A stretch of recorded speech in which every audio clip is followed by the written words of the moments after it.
So Matt, thank you very much for joining us on the show today. Today we're going to be talking about the business that you've built, the approach that you're taking, and we were talking before recording this, we were talking about the kind of this vision that you have for building a destination company. So why don't we start with just like, tell us a little bit about, hello? There we go. Tell us a little bit about your company first, and then what a destination company means to you. Sure, yeah. Well, I started in the industry about 22 years ago. It started as just like a high school job and went out on my own about 13 years ago, and just started with the last $300 I had to my name. I literally spent $200 getting a logo made and $100 printing some business cards, and went and raided my dad's garage and got the tools and just declared that I was in business. There you go. I've been really just kind of figuring out my way as I go, and I'm an experimenter, so I really just try and throw things up against the wall and see what sticks. And so, here we are, fast forward 13 years, and I really feel like I've gotten people, sending me messages saying, hey, do you offer internships? Can I come? Are you hiring? Like in a world where everybody is trying to find and help and struggling, I feel that I'm like an exception to that rule almost. And so I've found a little bit of success in finding and building a good team just around some of the things that we've been doing.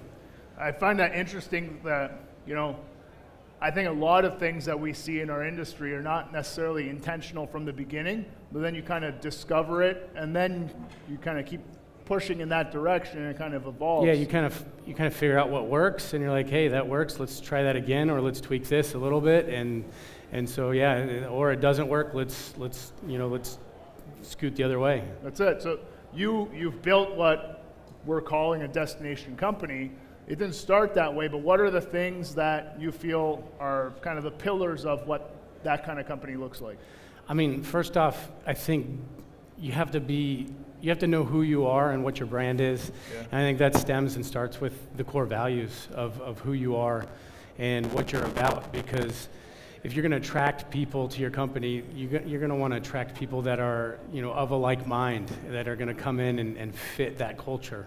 And so you really got to build a company culture, and that all comes from core values of knowing who you are to your core. That's a reason they call it core values. Okay, so we'll get to the values in a second, but I just want to touch on the fact that you're saying that brand is super important for that. Brand is typically something we associate with marketing. And we typically associate marketing with attracting customers to grow sales. Correct. We're in a market right now where, correct me if I'm wrong, but probably most of you are in the same boat, where we're booked out months in advance, if not into next year.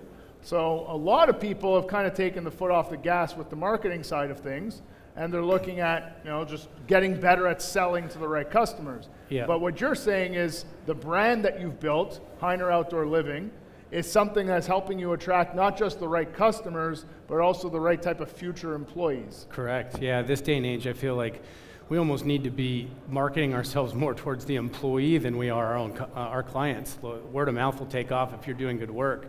It's almost like you need to change your focus and mindset and marketing to your future team. Yeah. So what are some of the things that you have done that contribute to that? Well, we've taken a pretty hard, pretty aggressive approach into social media and just putting ourselves out there, trying to be very vulnerable. I've got a couple accounts on Instagram. One, The Artist, which you found me. That's kind of more of like a personal brand. Yep. But then I've also got my Heiner Outdoor Living account. The official company one. And so they feed off of each other, but just having the personal brand gives it a little bit more a peek behind the curtain of just who I am, who we are as a company, and the leadership that's coming from within. And the use of social media to do that requires like extra work, extra time, extra effort. At what point did it make sense for you to invest time in that direction rather than the million other things that you can do as a business owner? Yeah, I think in 2017, 2018 was when I really got my eyes opened up to it. Like I actually went out to Los Angeles and built a pond for some YouTube celebrity. Okay. And I'm standing in his yard and we're building a pond for him that he didn't have to pay for, that Aquascape like paid for. Yeah. It gave to him just for the exposure of being with this kid. And he's living in a $12 million home, and he's 19, 20 years old. And I think that was the first light bulb that went off, where I was like, wow, there's some really real money in this social media world, and there's an audience for everything too. You know, you think, oh, I'm just building a patio or just laying pavers, but there's an audience for everything. And you know, just by creating that Yardist channel, that became like a creative outlet for me to talk about everything about being creative in your backyard space. And you know, I just kind of, I got my feet wet with it, but then really just started to compound, and I can't tell you when the switch flipped, but I know that was that point where I gave it a good old college try, so. Yeah, so brand is one of the pillars of that destination company.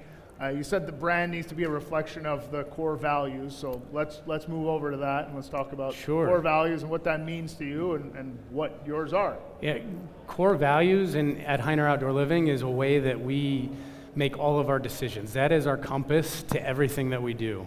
So, you know, starting with our top one, which is to build positive win-win relationships, and that goes with our suppliers, our manufacturers, our clients, our community.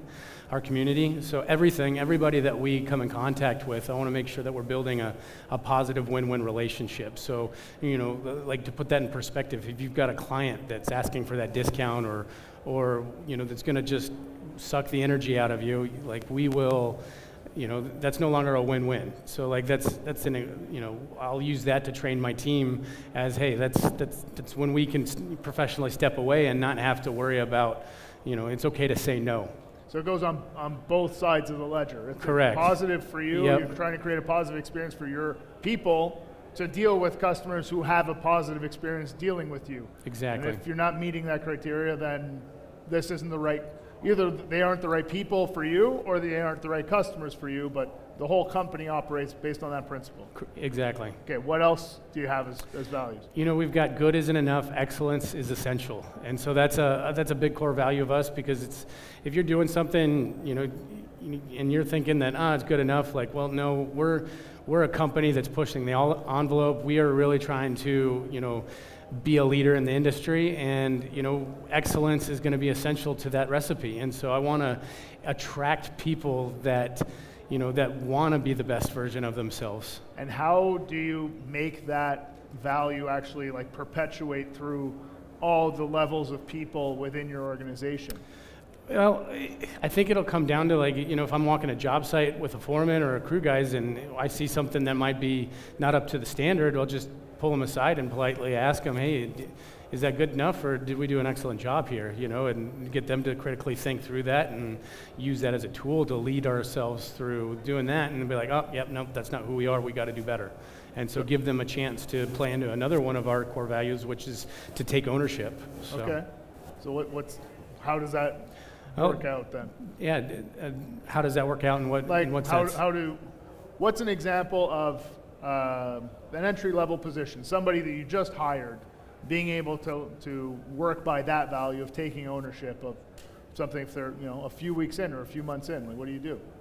Yeah, I think the best way to put taking ownership is like, you know, we've all had those employees that have said, not my job, basically, you know, and it's, well, everything's our job at Heiner, and so, you know, and you want to take ownership over that to the point where you don't have to go to your you know, boss or superior and just constantly ask for reassurance. You just take ownership and you run with it, and you lean on our other core values to make sure that you're guiding yourself and creating your own compass to make those decisions. I'm trying to give people within our organizations the tools that they need to be successful and make decisions and be their own person, and taking ownership is a huge part of that. There's a book by, you know, I think it's Jocko, Extreme Ownership. Extreme Ownership, and that's, you know, based on how they do it in the Navy SEALs, and that's kind of where that core value stemmed from. So. Yeah. And if there's an organization that takes ownership of the situation, it's the Navy SEALs. Absolutely. For sure, the best of the best. I think leadership, I mean, you're talking about ownership, you're talking about setting examples, you're talking about pulling people aside and asking them that question, giving them that opportunity to get better. Leadership plays a big role in that. What's your leadership style, and how does that play out throughout a whole organization. How many people actually are working at Heiner now? We're in the off-season period, so we're down to about 15 right now. Okay. But last season we peaked at around 22, and I would anticipate we're north of 30, pushing 40 this year. And you have people in the office and people in the field. Correct. And you're the captain of all this. So what style do you use to get people on board and get people to buy into all this? Because it's one thing to have culture or values written on a poster and throw that up on a wall, or have that in an email, or have that in text messages or whatever, but like, how do you actually get the whole company to live by them every day? Yeah, we do. We put them on the walls and that kind of stuff. But like living by it, every time that I'm speaking or giving direction, I'm leaning on those core values and using that to kind of steer the ship. But then I'm also posting it publicly on social media and sharing that on a regular basis. And if we're given direction whatsoever, like we'll refer back to that and just saying, hey, this is where we're going as a company, but we got to make sure that we're checking all these boxes and we're being true to who we are along the way. We can't be growth hungry. We got to make sure that we're doing a good job and serving our clients and the community and the industry as well. Okay. Are there any other values that you want to really touch on? Because I know you have quite a few. Yeah, I think the expert books say don't have more than 3 or 6 or something. Yeah. I've got 12, and so and I just I wrote them all down, and what it was, and I couldn't take one out, and I just said, well, we're just going to do it our way. It doesn't just because these books say this way. We're going to make our own rules, and so I stuck with your own company. Yeah, it's our own company. We get that luxury to make up our own rules. So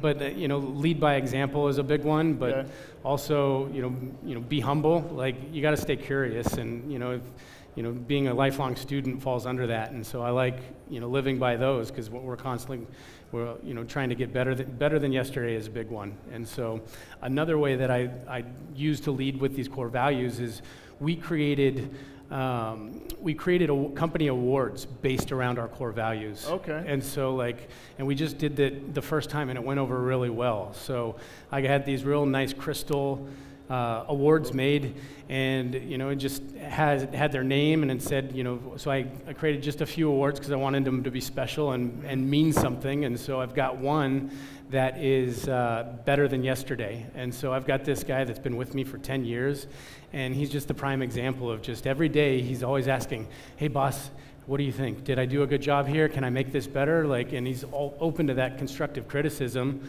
And so he was just a prime example of what it was like to be better than yesterday. The other award that we gave was Roll the Red, which to us that means how can we create a red carpet experience? How can we, a fine dining experience almost? How can we roll the red for our customers so they feel like a celebrity when they're working with our company? That's awesome. And so that's an annual thing That's an annual thing that we just launched, and now I want one of the employee that won it this year, Robert. He took on a whole division of ours for water feature maintenance, and I haven't had so many past customers reach out to me and just pick up the phone and say, hey, this Robert guy is great.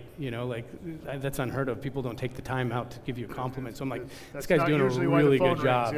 He's doing a really good job. And his dad came with him to the Christmas party, and I've never seen a dad have a bigger smile. He was just so proud of him. And so it was really humbling to see the impact that those awards did within our company, of just built around those core values, and how well of a trick that worked. Yeah, and it doesn't sound like a very complicated thing to put together. No, it was very simple. You just Google online trophy companies, and we found one, and then you can just enter in, choose your font, and boom, they just shipped it right to. That's good. And obviously that plays a role not only in retention, because you're making them feel good, but I think there's an aspirational nature to it too, because you're showing newer people, if someone wins, I want to be like that person. I want to win that next year. So you create that little internal competition, but it's a healthy competition. Exactly. Right? They're all trying to get better to win the award, not to push the other one out of the way. Exactly. That's really cool. I guess that's a good way to transition to another element, which is the environment that you're creating, because it's a competitive one. People are trying to win. People are trying to do better. The values of the company are clearly lived by all the time, You're pretty hands-on because you're walking around, like you're saying, you're in the office, you're on job sites, you're talking with the guys. What kind of environment does that create overall? And how do you have your finger on the pulse of what your employees are feeling about the company and about the culture and about the world that they're in? I like to manage what I call management by wandering around. I think you got to find your own style, and that's important. But like, I'm constantly having conversations with my team and just getting a pulse for where they are. And but you know, I think even just putting our YouTube channel together has kind of brought us together. We're constantly figuring out, like, how can we make what we're doing entertaining? How can we, you know, how can we still have fun? Having fun is another core value of ours. Like, have fun with what we're doing. You know, like, we're on a mission, but like, if we're not having fun along the way, then we're failing miserably. So it becomes like a more of a team participation, even in the social media. Exactly, you know, and I think it's important to recognize too that, like, as the leader, you have to paint a big enough vision and a big enough dream that the people that are working with you, their dreams fit inside of that. So like, I'm constantly thinking big, and so I want other people to think big, but you know, if I'm bringing somebody onto the team that's got big dreams, and if it doesn't fit inside, they're gonna bounce, and it's hard to find good people this day. And so I'm constantly evaluating, like, the direction of our company, and I know, you know, I've got a very clear idea of where we're going and how we want to be one of the biggest, you know, design build firms, and you know, and bring, you know, luxury backyards to everybody. So, you know, nowadays we're all connected to our phones so much. It's like, it's nice to put that down and have an outdoor space and connect back with Mother Nature right in your backyard. And so that's kind of the mission and the purpose that brings people onto the team, and just being able to share that with the world. You know, in a world of VR, like, hey, this is, you know, we used to escape to the computers, and now we got to escape from the computers, and so we get to create that escape for people just right outside the back door. Yeah, for sure. I'm curious, like, and maybe your situation is unique in that you've created a situation where you have people reaching out to you who want to work for you, who want to join the team, who want to intern for you, who like, you have more people coming than maybe you can hire. But how do you handle a situation where you have people who may be very skilled, but are not jiving with the rest of the team? Either they're not living by the multiple values or a particular value, or they just don't work well with the team, or there's countless examples of this. But sometimes we feel handcuffed to keep people that we need, but they're not the people that we want. I'm dealing with that right now, actually. So like, I had somebody that was on the team that we worked with, and man, he's somebody that I wanted to be the face of our company, and I wanted to work out with him, and because he's a good man. But I think there was just a couple of directional things that we weren't aligning with, and the writing was on the walls, and I had to learn that lesson 4 or 5 years ago of like hanging on to somebody for far too long. And it's really going to cost you in the long game if you don't, if you don't let them go, they're not going to be able to succeed. So I thought that, like, you know, if I'm going to let this person go, I've got all kinds of head trash, like, oh, they're going to, you know, get depressed or whatever. But I was just really, I had to make a mind shift that, look, in order for them to be the best version of themselves, they're going to have to be with a different company, and because I'm not a good fit for them, and their core values don't really align with mine, and so I have to make that hard decision as a leader to know that protecting that company culture is my #1 goal and my #1 job. You know, as the kind of like the CEO, as I step into more of like a CEO role. So I think it's maybe easier said than done. Very easier said than done. I'm a people person. I genuinely care about my team and every single one of them, and I want them to succeed too. And so, like, for me to, like, I felt like it was almost like accepting failure on my part, that I wasn't able to, you know, set him up within my own organization, even though, like, I know he'll be fine. He's going to have to find that ideal fit for him as well, and I know it's out there for him, and if I held on to him, I'm doing him a disservice by not letting him go. Yeah, I know exactly what that feels like. It does feel weird, though, because you're looking at a person within your team, and you're saying to yourself, like, this person seemed right. Yeah. Because you hired them, right? Yep. And then over time, they're not the right fit. Hiring is a skill, you know, like being like HR, human resources is literally a skill. That's why there's a whole, it's a department. It's a whole department in big companies. It's a whole industry. There's a whole college courses on human resources. And so I think as a smaller company, like we think of all the things that we can outsource. It's easy to look at, oh, we can outsource somebody making my social media posts. We can outsource this or that, but like accounting, accounting is another thing. As small businesses, we always have to hire an accountant. So, HR I think is something that you can take a serious hard look on. I recently just brought on an HR company to help me with Indeed posts, and I'll just hop on the phone with Brian, and he will get a good idea of what I'm looking for and the positions that we're hiring, and he'll write the job descriptions. He did a look over of our employee handbook, and he, in our core values, and so he's able to write those job postings based on what we are as a company.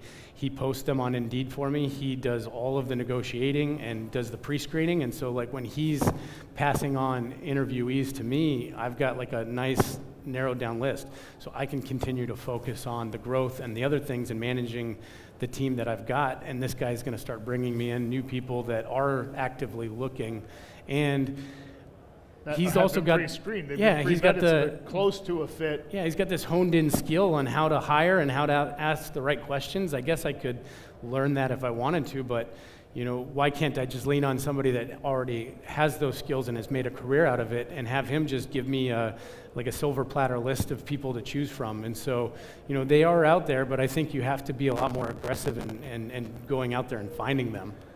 So I have two follow-up questions for that. One is, how do you find your Brian? Yeah. Because your guy's name is Brian. How do you find that person? And the second one, and you can answer these in any order. The second one is, at what point does that make sense? How many open positions do you need to have, or is that irrelevant and it's really just find the right person to help you find the other right people? I think it's a snowball effect. You have to hit it from all different angles. So, you find the right person, and the right people tend to, we're the average of the 5 people that we hang out with the most. And so if you find the right person, chances are that they know other people similar to them. And so that's how you can start to continue to build on that snowball effect. But that's also why it's so important in the very beginning to get laser focused and really, really strict on the people that you do let into your organization. Because if you're not, you're gonna go, all over the place. It's like if we're flying a plane from New York to DC, if you're off a little bit in the beginning, you're gonna end up in Maine or worse, So it's like you gotta keep that straight, narrow, and course correct if you see anything getting offline. Yeah. So, how do you find your own Brian? I got lucky, it's continuing to have these conversations. And I was having a conversation with one of my good buddies, and he's like, oh, you need to meet Brian. Like, he's helped me grow from 11 employees to 36 employees in the last 6 months. And so that just sparked that conversation. I mean, so like, this is literally unfolding as we're talking right now. So I don't know it's worked out well for him, so I'm trying something new, and I think it worked out, so we'll see.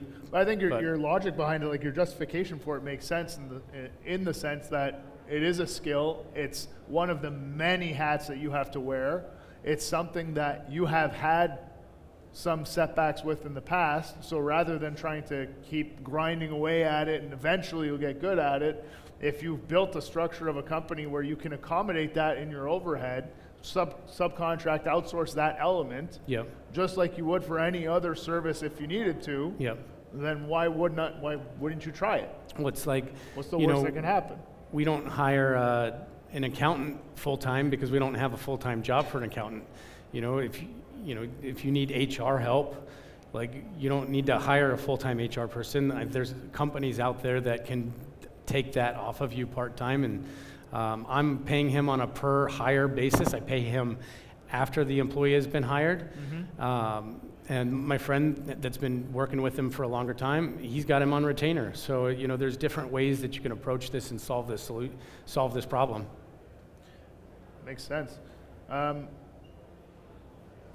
the last word I have written on here is culture, but I think we've been talking about that a lot.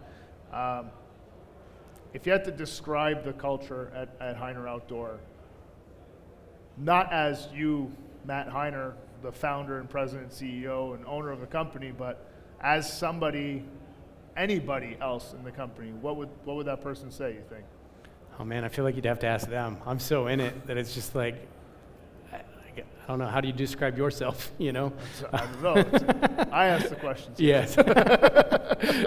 Not fair. I would say, you know, I'd say it's fun, it's competitive, it's a very creative environment, you know, and we love bouncing back and forth ideas. We joke around a lot, you know. I mean, I come from a family of 4 boys, so, you know, and one of my brothers, my youngest brother works with us too, and so we have a lot of fun just razzing each other, but then, you know, whipping around and knowing what our mission is at the same time. Mm-hmm. So I guess that's really achieved through the clear communication all the time. Yep. Like, it's good to play around and have jokes and whatever, but you have articulated not just the values by which the company operates by also what the mission is of the company. What are we trying to achieve, and how do you fit in that big picture? Exactly. So we can joke around, but at the end of the day, when it's time to get to work, I know this part is me, this part is you, and over there we're going to meet and we're going to be all set. Yep. Is there anything else you want to add on this topic that maybe we didn't touch on that's coming to mind? I mean, we're all in this boat together, you know. Like, I would say just knowing where we're at, you know, it's a simple supply and demand. You know, we're going to have to continue to creep our prices up so we can afford to pay new employees more, so we can attract more people to the industry. So I think we're seeing a pendulum the pendulum sway. You know, everybody's been going tech, and you know, that kind of stuff. Trades have been dying since the 70s, since they took shop class out. You know, and I think the power is coming back to the trades, and I think it's the fastest path to 7 figures anymore, is to get in the trades and really take it seriously and not be afraid of hard work. And so like, if we can start to share that on social media and with the world, like, you know, like, hey, look, there's actual real career opportunities here. You don't have to be at a desk, you get to be outside, and you get to, you know, work with your body and work with your mind, and at the end of the day have a, you know, an Instagram moment where you get to take a pretty picture of something that you built and be proud of it. And so, you know, the more that we can share that with everybody, the more awareness, the more that we're going to solve this problem together, not just as an individual company, but as an industry as a whole. I think that's the most insightful thing I've heard in a very long time. If it's so crowded on this side, the desk jobs, the tech jobs, all that stuff, and we have this shortage, and people want to make a good living and are not afraid of work, and there are lots of people still that are not afraid of hard work. They are out there. They just need to know, where do I go to make my career possible? Yep. And we need to be on this end of that spectrum, jumping and screaming and saying, like, hey, everything we do is awesome. You get to do all this cool stuff. You're transforming people's lives. You're transforming the environment. And look how much fun we're having. Exactly. You know? So. And even if you want to be more on an environmental or socially responsible side of things, like, we build things that are good for the environment. We build things that are good for people's mental health. So, like, there's so much good that comes from what we do.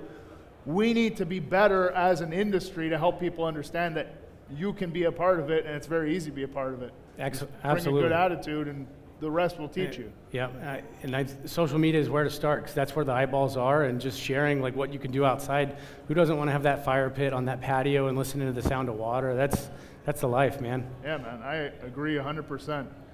Well, listen, why don't we open it up to the audience? I'm sure some of you might have some questions. Yeah, go ahead. I'll come down just to make sure I can hear you properly, and then I'll repeat it for you. Okay? Sure.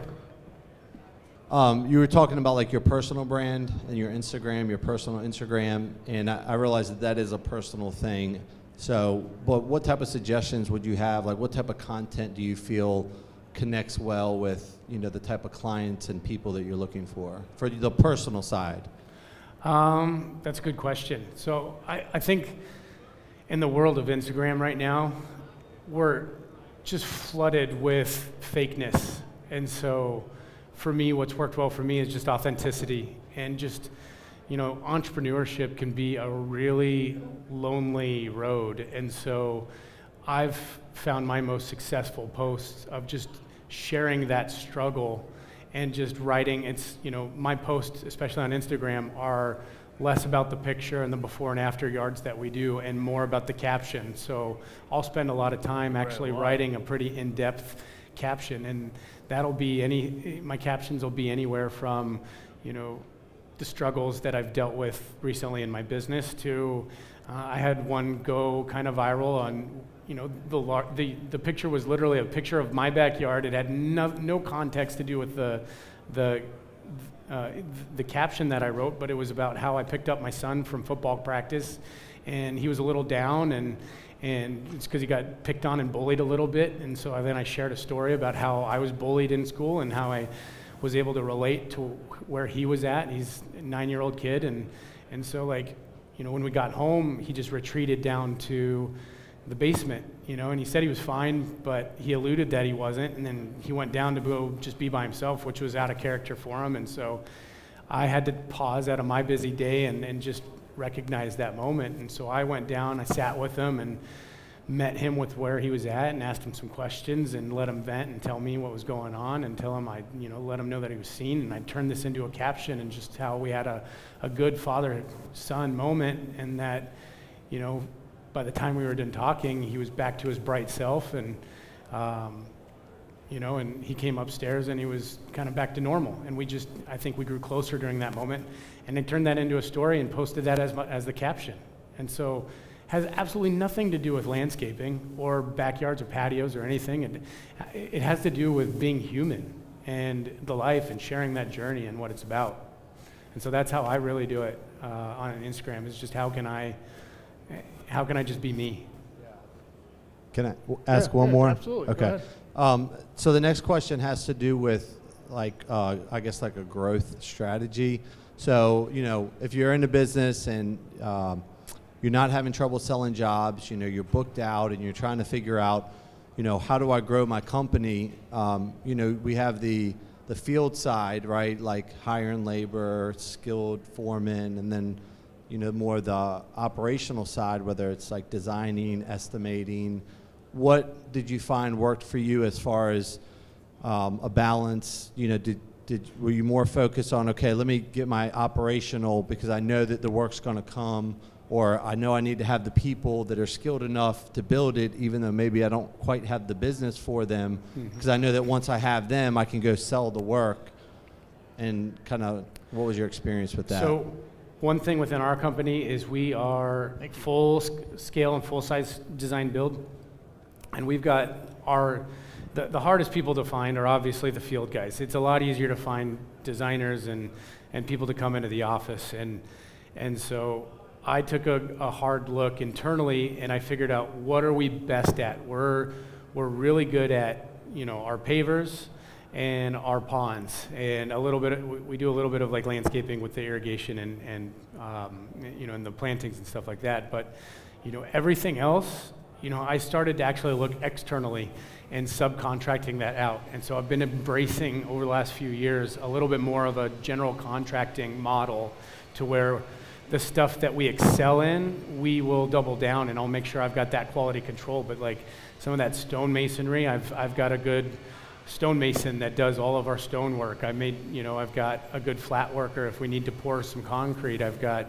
a good carpenter if we're doing a bench or built-in. And so we've taken more of a subcontractor, general contractor route to actually help us do more with less, and then just double down on the things that we're good at, so we can become more efficient. We can get more repetitive, you know, on-site, you know, tasks that we're doing, and then the guys, when they show up, they know what they're doing, and they can get back to work, as opposed to, oh, today we're doing irrigation, tomorrow we're doing plantings, you know, this day we're doing this and that and that. And it could be a lot to put on an individual foreman to have that wide of a spread of skill set. And so that really helped me kind of allow them to hone in, be a lot more specialized, and subcontract the rest out. Good. Anyone else have a question? Those are great questions. Come on down here. There you go. Hey, first of all, I've been following you on Instagram for a little while, but big fan. Like a lot of stuff you put out there. Nice stuff. Thank you. Yeah. I guess my question would be, and this is something we're continually trying to refine, redefine, is just that efficiency thing of maybe from the first time a lead comes in to contacting them, first meeting, estimate, design, all that stuff. Because what we find a lot of times, and I'm sure everybody else does, is you want to make sure you're, I guess, pricing out the scope that's going to be the right fit for them, the right scale of project. Maybe if you just walk me through how you found the most success in each step along the way from that first meeting or inbound call to closing the sale. Sure. So, we were actually kind of early adapters of, getting people to send us photos. I think the pandemic really helped get people more open to the idea of sending photos in and just having a conversation. And so we start out with what we call our discovery call. And the discovery call is just an open, candid conversation where, we'll schedule a call, we'll have some photos, preferably a plot plan if they have that available, so that way we can kind of, before we hop on that call, get some rough square footages. And I try and have whoever's taking that initial phone call take a few notes as far as what they're looking for, so I can get some general ideas as far as bullet points. Is it a fire pit, a patio, a water feature? Why are they calling us? What problems are they having? What problem are we there to solve? And so when we get onto that phone call, we can have a very productive conversation about like, all right, hey, I'm looking at this picture. Google Earth also allows you to zoom in, and if it's an established home, not a new build.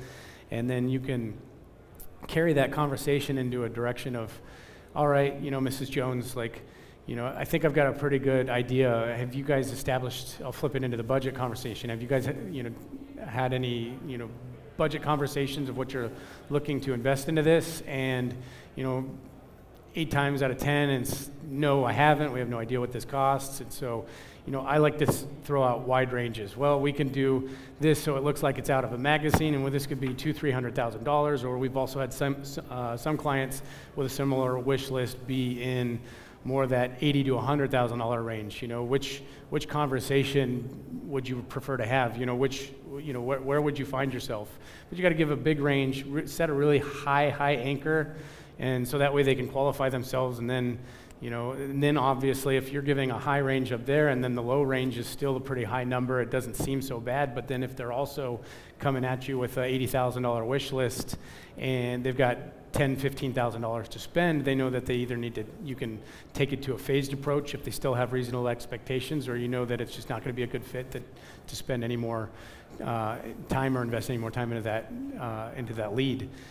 From there, if it makes sense, we'll schedule an on-site, and we will be upfront on that phone conversation that we're going to charge you for the design.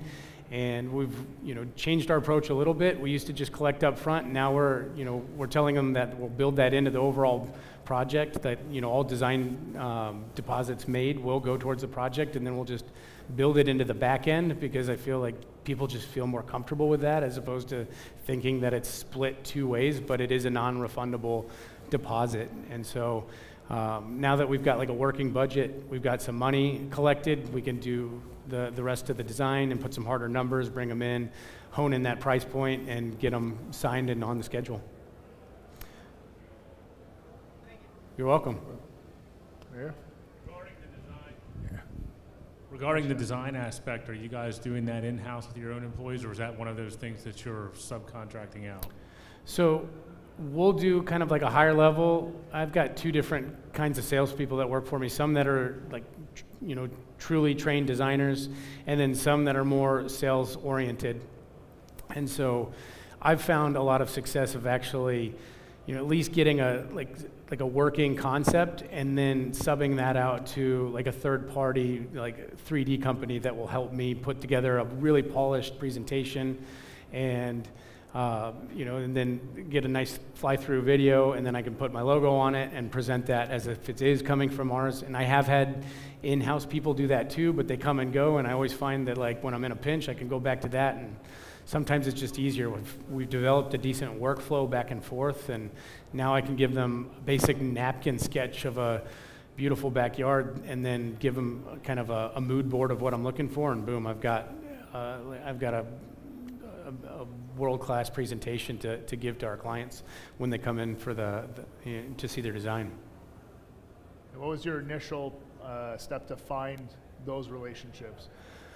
Oh, I don't even know how I found his name's Adam Hales, and he was probably one of the first guys doing 3D, and I can't remember, I found him online somehow, and just kind of reached out to him and started a conversation, and he did that with, and that kind of piqued my curiosity of how we can make this work back and forth, and then just kind of snowballed from there. Yeah, cool. There was another question. Yeah. Yeah, sure. Sorry, quick follow-up to that question. So with the different types of design, we know there's a difference between like a conceptual 3D design and something that you can actually build to, especially for like, $100,000 plus projects, like whether or not it's a 3D drawing or actual CAD with dimensions or structural components that you can actually submit for permitting. So do you have any suggestions on what to anticipate spending as a percentage of the job, or are you guys really using those high quality CAD drawings with structural components, or are you guys doing a lot of that yourself? It varies from project to project. So oftentimes, if it doesn't require engineering, if it's small enough, we'll just make our own detailed sketches for the foreman on site. I feel like that's the advantage of being design build. You can kind of control that and work with your crews.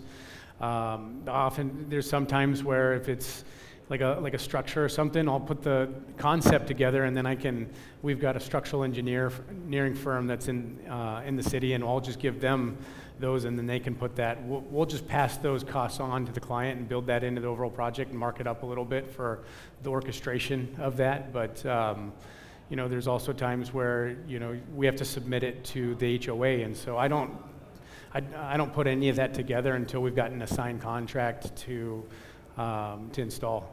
So,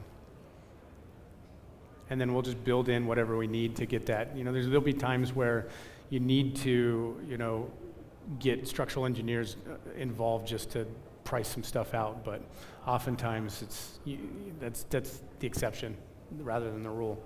So it's not a set percentage of a budget on a project. Yeah, it's a case by case, really. I would say it's design usually for us ranges anywhere between 3 and 10%. It's a huge range, but I would say it averages around 3 and 5% though. Yeah, I mean, it makes sense when you think of how large and complex your projects are. Yep. If you get into smaller projects that are a little simpler, then the design component becomes a lot less. You get into bigger stuff with more moving parts, especially if you have to start getting engineering involved, then yeah, it totally makes sense that it would jump up quite a bit. Any other questions? Yeah. I kind of got two questions. So one, I'm sure you have many goals, right, for this upcoming year. What's like your number one goal, and how are you going to execute that? Also, as like contractors, like many of us, our family, that thing never turns on, right? It's 24/7. How successful are you about turning it on and turning it off, right? Because they're the ones that suffer the most, right? And like, how do you find that balance, running your crew, day to day? When do you turn it on? How do you turn it off? Awesome questions. Yeah, those are great questions, Frank. So I don't know if there's an off switch, really. I think I can maybe like dim it down a little bit, but it's never fully off for me. Yeah, it's a dimmer.